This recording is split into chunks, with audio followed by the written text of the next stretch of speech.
I would need to start. I need to open that Roth IRA today. So some people are like, that's just throwing your money away. Like, hey, what's up, y'all? Welcome to Ashley's Affluence. I'm Ashley, and in this video, I'm going to be sharing with you some of my new financial goals since I sold my car. So if you're interested, stay tuned. Hopefully this will inspire you to set some new goals. Now that I have sold my car, I decided to put in some new goals because that took literally 30K of my debt. It's so amazing. I'm so blessed with it. Yes. Since I have paid off my debt, let me look, because I be writing my goals down. I don't know about y'all, but I write my goals down. So my first goal is to pay off all of my student loans. Yes, I still have student loan debt, which is why I sold my car. Pay off all my student loans by 2022. And that goal goes into effect starting March. I have this calculator, y'all, I found online. It was heaven sent. It literally allows you to put in all the debt you have in the spreadsheet, and then it will tell you the best way to pay off your debt. Snowball, avalanche, a customized way if you want to. And so I put in all my student loans that I have left and should be able to pay them off by October of 2022, God willing. God give me the strength because I need all the determination. Okay. If nothing comes up, nothing crazy, then I should be able to achieve my goal. But yeah, I will link that below, the spreadsheet. I think it's a phenomenal tool. So I'll link that below so you can download it and use it to help you figure out how long it will, you'll be able to pay off your debt. My second goal is to save up for another car. I do want to save about $10,000 towards a new car. Yes, I know. You're saying, didn't you just sell your car and now you're saving to get another one? Yes, because I know the time will eventually come where I'm gonna need a car. And when I do need a car, I want to have the money to just buy it cash.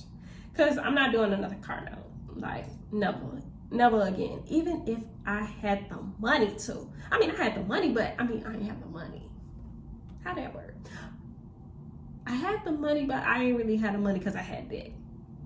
But even if I was like making buku money, I probably would never buy a new car unless I really could afford the amount of money, I would lose from, the depreciation of it when you drive off the lot. So, but yeah, I would never buy a new car again. And I do eventually probably will move. And so if I do, and I'm not so in the city, I probably will need another car. So I am gonna save up about 10K at least at minimum. If I don't get a car the whole time, like I'm paying off my debt, and I do pay off my debt in the expected time frame, then maybe I'll save up maybe another 5K. But definitely 10K I'm saving up. So I'm just planning ahead for that. Next financial goal that I have is I want to invest in a Roth IRA and or stocks, but definitely a Roth IRA. I have been doing my due diligence and learning about that process. But I think that I'm at a point where I could potentially start looking at other ways to invest. I think what I will do is at least pay off 3 more of my student loans. And then once I get to that point, I will then start looking into a Roth IRA and investing in that. But that's definitely a goal. That is something that I do want to start looking into this year. Because because I do have a traditional IRA, so I might want to roll that over to a Roth IRA. With Roth IRAs, like, you can retire early and still like dip in it, because they won't give you a penalty if you're using the money that you're contributing and not like dividends that you're earning from it. So yeah, that is definitely a huge financial goal of mine. To make the final decision on whether I want to buy a house.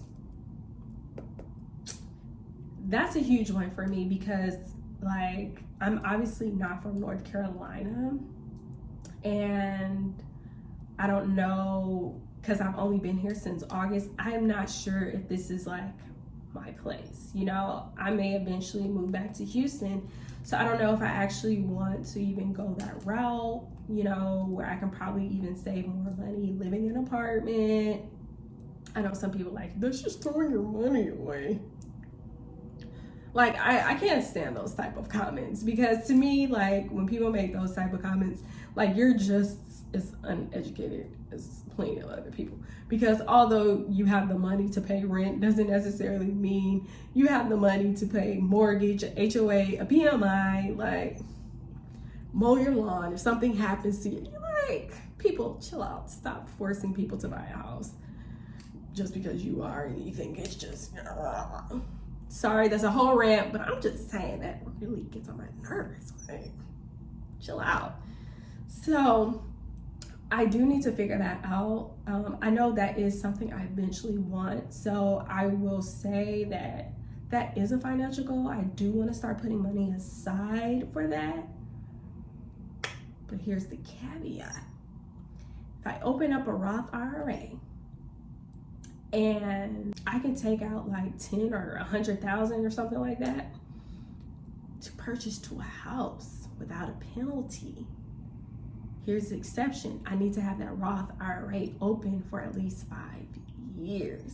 So honestly, I would need to start. I need to open that Roth IRA today. So I think I still am I think I'm definitely going to do that. It's just to roll over my traditional IRA to a Roth IRA. I have to pay taxes to it because the IRS sees that as additional income, and I just don't want to do that, because that affects your like tax-free, your like income tax.